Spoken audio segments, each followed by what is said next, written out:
बिस्मिल्लाहिर्रहमानिर्रहीम। अस्सलाम वालेकुम। मैं हूं मोहम्मद आसम शाकिर और आप देख रहे हैं मेरा YouTube channel daily health idea. हयात जिगर, एक माह में यरकान का वायरस अंजाम को पहुंच जाएगा इंशाल्लाह। हेपेटाइटिस सी के लिए ज़बरदस्त फार्मूला।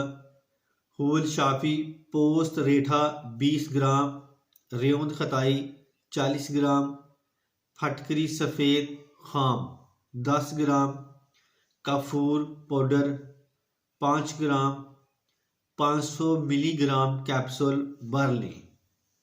सुबह दोपहर शाम एक एक कैप्सूल हमरा अरके मको खाने के बाद खाएं। आजमाइश शर्त है, दुआओं में याद रखें। मुझसे रब्ता करने के लिए मेरे नीचे व्हाट्सएप नंबर दिया गया है। अगर किसी बीमारी या दवाई की मालूमात करने के लिए या फ्री मशवरे के लिए नीचे व्हाट्सएप नंबर पर रब्ता कर सकते हैं।